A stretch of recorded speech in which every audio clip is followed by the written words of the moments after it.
Salut. À travers le quotidien, une chose persiste en chacun de nous. Peu importe qui nous sommes, notre âge, notre genre et l'état de notre carrière. Elle imprègne nos pensées, influençant nos comportements et notre communication, menant notre métabolisme vers le chaos. Ce terrain de guerre que devient notre psyché est fertile et peut recevoir de meilleures graines, si ce n'est avec un idéal en vue, celui de se reconstruire. Parlons des traumas et comment en guérir. Bienvenue au Sauvage avec l'équipe de Mikinator. Les traumas. À l'enfance, l'attachement et l'éducation que l'enfant reçoit de ses parents déterminera une bonne partie du fonctionnement futur de son cerveau.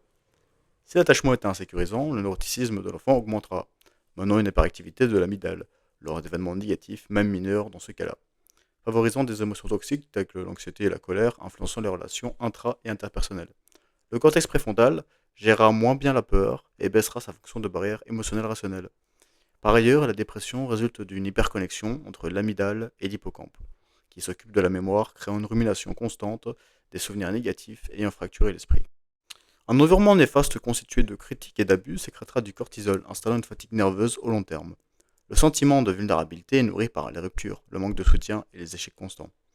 Même si les gènes altérés par le cortisol vont augmenter le neuroticisme, les expériences positives, elles, vont atténuer les effets et nous mènera donc vers la reconstruction.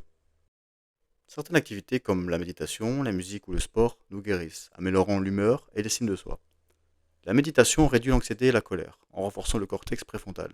La musique, elle, régule le stress, stabilise le rythme cardiaque et baisse la tension artérielle. Elle libère la dopamine et l'endorphine, apportant sécurité et motivation. Jouer de la musique, chanter et danser décharge physiquement la tension et l'excès de neuroadrénaline accumulé par la frustration. Pour finir, elle empêche la rumination en occupant toutes les zones du cerveau. La figure du héros joue un rôle thérapeutique, qu'il soit fictif, réel ou un archétype interne. Dans le voyage du héros de Joseph Campbell, une quête vers l'accomplissement de sa meilleure version est établie. Ainsi, l'identification à héros stimule le cerveau pour finir vers la voie de la reconstruction.